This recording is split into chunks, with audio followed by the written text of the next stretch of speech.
Hello, welcome to CIArb Brazil Moment at Arbitration Channel. I'd like to again thank Lauro Parenti and Arbitration Channel for the opportunity for CIArb Brazil to have uh, this moment to discuss some important issues of in the area of dispute resolution. As you know, the CIArb Brazil Moment takes place every week until the end of September, and from then on, every other Wednesday. And we are here. Myself, Cesar Pereira, uh, a member of the CIArb Brazil branch board of directors, and Cristina Mastrobono, vice chair of CIArb Brazil branch, to welcome our guests in Ryan Robertson and Anthony Daimsis to this week's episode. And the purpose of this interview is for all of you to meet some of the faculty members that will be here with us, either in person or virtually, in October for the Brazil branch fellowship program, a 1 week program that intends to qualify arbitration practitioners, arbitrators, and people that are involved in dispute resolution as fellows of the Chartered Institute of Arbitrators. And we will today we will discuss with our guests some of the aspects of being a fellow of the Chartered Institute and being involved in this very intense and very rewarding program. Before we move on, I would like to briefly introduce to you our guests. Ryan Robertson is a chartered arbitrator and a fellow of CIArb. She is actually the immediate past president of CIArb globally. She's an international partner at Locke Lord, at Locke Lord's Houston office. She acts as arbitrator and advocate in a wide variety of complex business disputes across numerous industries. She has received many awards and honors, and I would highlight most recently, she was selected by the United States Department of Trade as one of the 10 arbitrators appointed by the United States to serve as dispute settlement panelists in accordance with the US-Mexico-Canada agreement. She's a member of a number of arbitral institution panels, including ICDR, CIAC in Singapore, HKIAC in Hong Kong, AIAC and CPR. She's an adjunct professor at the University of Houston Law Center in as a long established supporter of diversity in arbitration, and is also a founding member of ArbitralWomen. And we also have here with us Anthony Daimsis. Anthony Daimsis is a fellow of the Chartered Institute of Arbitrators. He has had over 20 years of experience in arbitration, sales law, and contract law. He has been teaching at the University of Ottawa, Faculty of Law, since 2003, and has appeared before Canada's Supreme Court on arbitration contractual matters, including the top court's Uber case, and most recently addressing issues such as separability in its role in insolvency proceedings.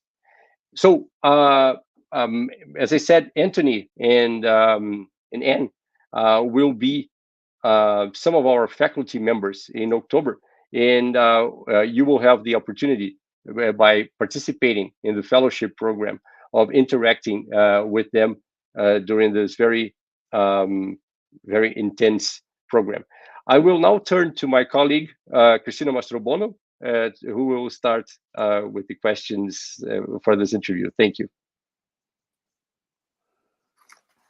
Thank you, Cesar. Hi, everyone. I want first to thank Lauro Parente for giving us the opportunity to bring some questions about the fellowship program to the ones that are interested. And I thank you, Anne and Anthony, for giving some of your time to allow us to give this information. And I have to say, you are a role model for a lot of women that are intending to work with arbitration, at least. And I thank you very much for being here. So I will start with you. And you are the immediate past global president of the Chartered Institute. You were also trustee and chair of the North America branch. So please tell us a little bit about your impressions of the Chartered Institute after your presidency and the role being involved with the Charter Chartered Institute has played in your career.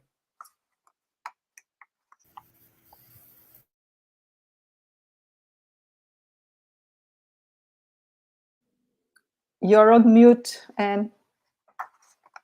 It's not on. There we go. It's wonderful to be here with you again. And I thank you so much for that introduction. If I could, Christina, I will start with the last part of your question first, which is what role the Chartered Institute has played in my career.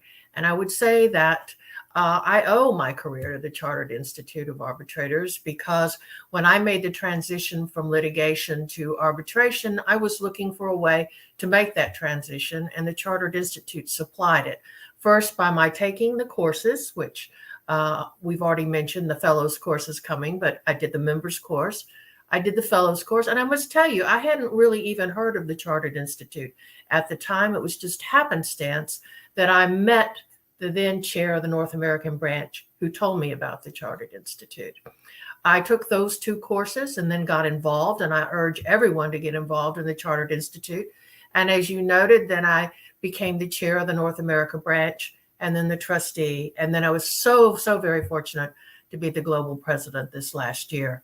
So my impressions of the Chartered Institute is, well, it's a very large organization with over 18,000 members worldwide. And a lot of us have a tendency to think of it very narrowly, instead of realizing that there's this enormous network of people across the globe, all of whom have been trained by the Chartered Institute, and all of them who have similar values and similar impressions about arbitration and mediation and the best way to fulfill it. I find that the Chartered Institute is actually even more dynamic than I thought it was before I was president, because as president, I got to kind of peek behind the curtain and learn about all the various activities that go on around the globe, not only on the branch level, but on the level with Bloomsbury Square in London. So for anyone who is interested in a dispute resolution practice, alternative dispute resolution practice, be it in arbitration or mediation, I simply cannot endorse the Institute more strongly than I just have. It is an excellent organization. Thank you very much. And now, Anthony, I will turn to you. You are an academic with an impressive career at the University of Ottawa. What I would like to know, if the most time of your time outside the university, is it dedicated to work as a counsel, or do you sit as an arbitrator? Do you think joining the Chartered Institute as a fellow has made a difference in your professional activities? Well, first, let me also thank everyone for inviting me today to join in this discussion, and also to act as one of the I don't remember the correct term, but tutor or facilitator for the upcoming event in Brazil, although I'll be doing it virtually. Brazil is I've always had a nice bit of good luck with Brazil. I don't know, every time Brazil is in my world, something good happens. So I know this event's going to be wonderful. As far as the questions you asked, there are ebbs and flows where sometimes I do more counsel work than arbitrator work, but I would say it's probably in the range of 60-40 65-35. Just this morning, I was appointed as a sole arbitrator in a commercial case. So again, I think whenever Brazil's involved, something good happens to me. So that's more or less what my practice is. I have the good fortune to have a day job as a professor, and so I tend to be a little bit picky about the cases I'm going to take. I usually do it more out of interest, or if the area is an area that is trickier than others. So that's more or less how I come about making those decisions. And certainly joining the Chartered Institute as a fellow has made a difference, because the exposure that you get just by having that designation, it's more than just a few nominals. It really is that you're meeting people, and it works in both directions. When I see that somebody has that designation, I already know something about the person. And I believe it goes both ways, which is why the nominal is important. We all know that we would have had to write an award, we would have gone through the training, and most importantly, made those connections with other fellows. Thank you, Anthony. And I would like to ask Anne a question about something that actually follows up on what Anthony was saying. A key aspect of CIArb is about ethics. From a professional ethics standpoint, what is, in your opinion, the meaning of becoming a fellow? In your something related to what Anthony was saying, in your practice, in your international experience, does it make a difference to see someone is a CIArb fellow when you meet them, or when you think of them for some ADR related roles? Absolutely. It does make a huge difference. And the reason it makes a difference is because if you are a member, simply a member with a lowercase m of the Chartered Institute, you are subjected to their code of ethics. And their code of ethics of the Chartered Institute sets forth basically how one is to act, and to make certain that you are acting in accordance with best practices in dealing not only with other members, but also the public at large. And anyone, even someone that's a member of the public at large, can bring a claim against a member for failing to adhere to the ethics. I always like to give this experience, a personal experience of mine that follows on what Anthony had to say, but it's not in relation to meeting someone at a conference, which obviously I agree with Anthony. If you meet someone, you already know that they've been through those same rigors that you have and are subjected to the same ethics that you are. But in fact, it relates to a personal experience in which many years ago I received a letter. And it was a fax, so that tells you how many years ago it was. And it was someone looking for a lawyer to represent their client in court in Houston, Texas. But this letter came from a country that is known for scams. So I threw the letter in the trash. But as I was throwing the letter in the trash, I noticed that the person who wrote it had FCIArb after his name. So that gave me some comfort. So I contacted this person, and it turns out I was hired for that case. It was a case of first impression in Texas. We ended up making new law at the Texas Supreme Court, and it was without a doubt one of the best pieces of litigation I was ever involved in. And it was all because this person had FCIArb behind his name. So that shows you the power of the post-nominals. Thank you, Anne. Thank you especially for sharing that story. And Anthony, going back to your academic background, how do you see the CIArb Fellowship course as a learning experience for the participants? The faculty members like you and Anne, are there much more as discussion leaders than instructors, really? And so why is the ARF so praised by its participants?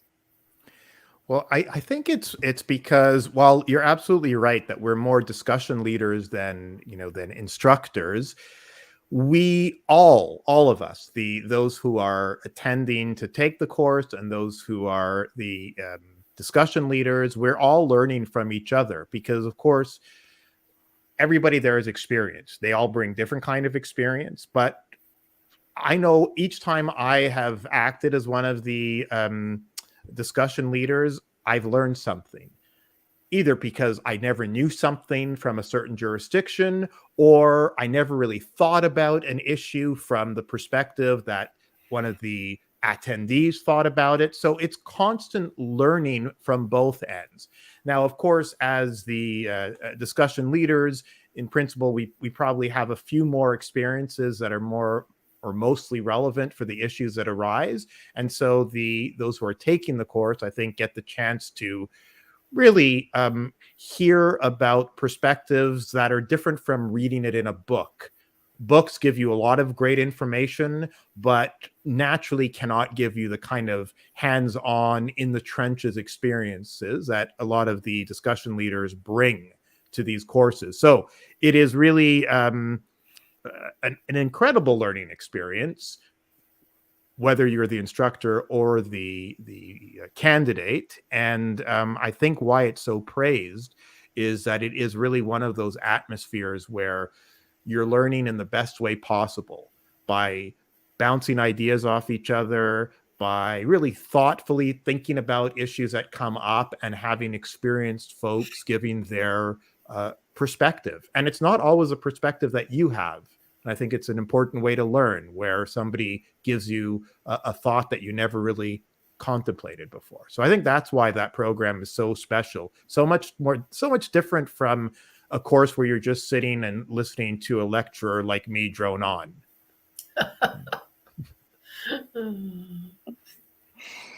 Okay, thank you, Anthony. Now turning to Anne. And the accelerated route to fellowship is an assessment for more experienced professionals. Yes. And sometimes these professionals are already well established, have great careers in law or other areas. So what do you think that attracts people to the Chartered Institute and going through the challenging process to become a fellow? Well, it's my personal opinion that the courses that we offer are in fact the gold standard in terms of learning to be an arbitrator.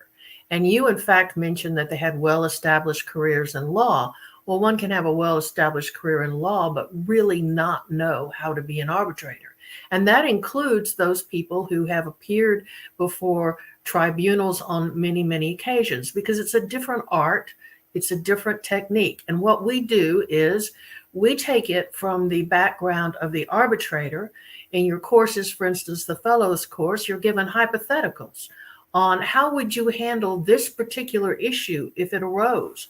What would you do? And in terms of writing the award, that always causes a lot of people heartburn that they're going to have to write an award, because most of them haven't had to draft an award or write or study for many, many years. But by writing that award, you have indicated that you have mastered what needs to be done to get an enforceable award. And as an arbitrator, that is your ultimate goal, is to have an enforceable award. And it doesn't matter how well you may be able to manage the proceeding, how well you may be able to handle any kind of hiccup that comes in to the proceeding. If you can't write an award that's enforceable, then in fact you have failed and you remit to be an arbitrator. So I think that's what attracts a lot of professionals to the course, is that they know that when they have finished, they're going to have those post-nominals, which again, as Anthony has said, signals to the world that you've had certain training, that you have certain ethics, and that you will be able to conduct an arbitration correctly. So I think that's what truly attracts people to taking the courses, coupled with the fact, again, as Anthony said, it's not Anthony and me droning on to people. It is hypotheticals and situations thrown out and learning with each other, so that at the end of the day, you are a well-rounded person ready to be an arbitrator. Yes, thank you. The thing I most remember from my accelerated route to fellowship is exactly the concern, the preoccupation to write an enforceable award. This is the biggest lesson you take from it. And now every time I'm writing something, I have all this checklist and really this concern in writing something that will be enforceable later. So, Anthony, picking up a topic we mentioned earlier, and you already talked a little bit about it.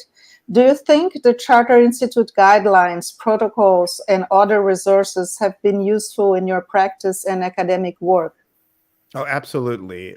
Relatively recently, I've made use of the Chartered Institute had it's a discussion paper and also kind of guidelines on witness conferencing, what's sometimes known as hot tubbing.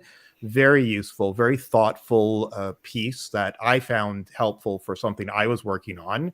And I find myself often going to the I think it's guidelines, they call them, on interviewing arbitrators, which is an invaluable resource, really, just to make sure that you're not going offside when you either are part of the team that's choosing an arbitrator or when somebody calls you to give you advice on, well, how do I pick an arbitrator? So I know I've made use of those two, and what I really like about the Chartered Institute's approach to these is it's very practical. You know, you have a lot of articles that are written out there. In my day job, I do read quite a few articles, but they can take a long time to get to the point. What I like about the Chartered Institute's approach, it's really, it gets to the point and you can use it, which is why I return to them often. Thank you, Anthony. And Anne mentioned a while ago that we have at CIArb more than 18,000 professionals, and we know they are spread over more than 150 countries, 42 national or regional branches. And so we always say that by joining CIArb, we become part of this huge network. And that has been growing since 1915, right? In your experience, how real is the international exchange within this CIArb network?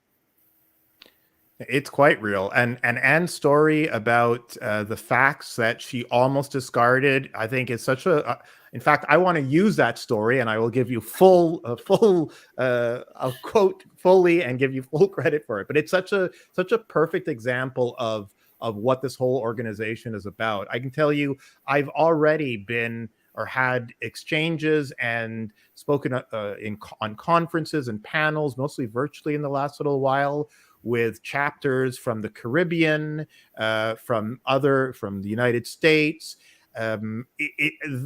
And that's only because of being a member of this Chartered Institute. It is real. It's not like I'm technically a Canadian. I'm part of the Canadian branch. We don't just stay in the cold north. There really is a lot of exchange with different chapters around the world. And we get people joining our webinars. We join their webinars. It's a great community. Although the numbers seem quite large, it doesn't seem like such a huge organization. It's quite intimate, in fact, when you are at these different events. I mean, just take this, for example. I'm expecting that, also the event in Brazil, although I'll be zooming in, I'm very confident it's going to be quite intimate. Yeah, we had the same experience in at the Brazil branch over the pandemic since 2020, and it has been an incredible opportunity to create all these bridges between the branches. We have worked with Dubai, we have worked with Southeast Asia, and in joint programs, and I think we have learned a lot from this experience in terms of using all this opportunity that this large network of professionals provides. And I would like to ask you a question that has to do with your work, your active work in promoting diversity in ADR.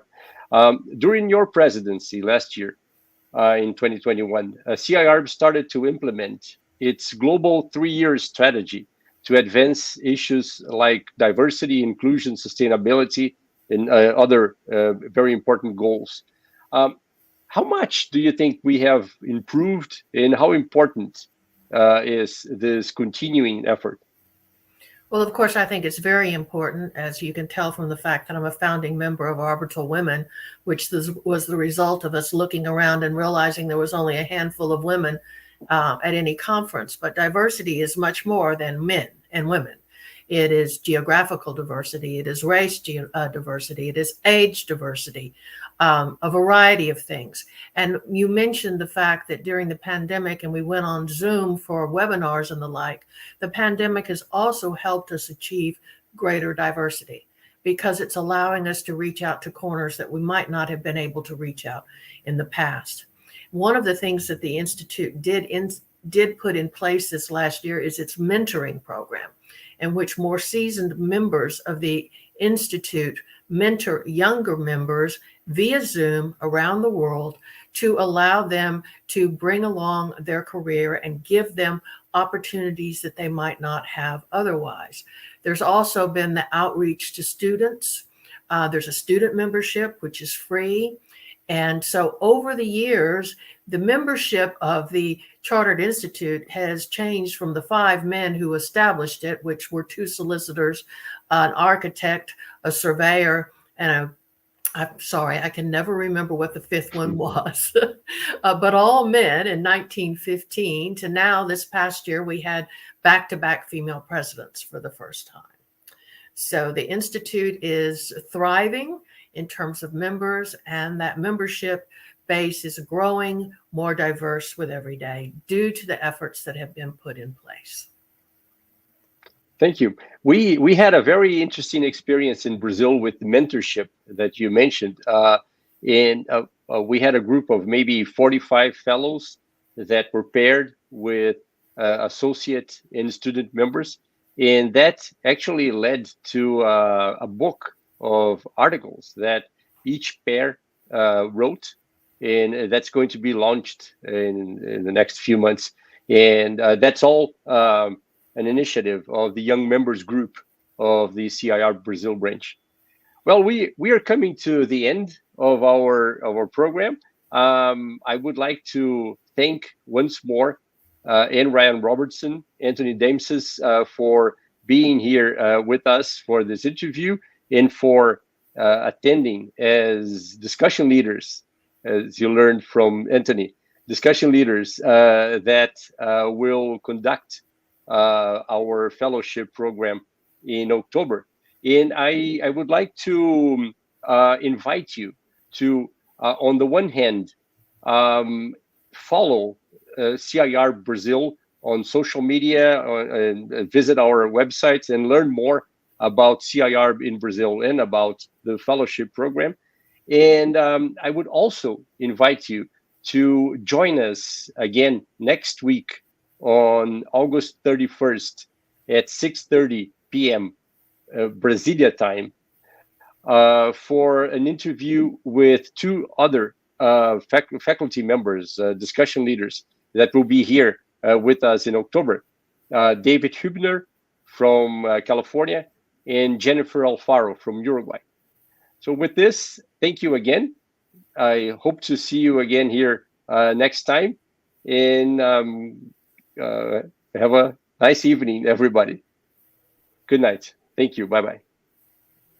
Thank you. Bye-bye. Thank you.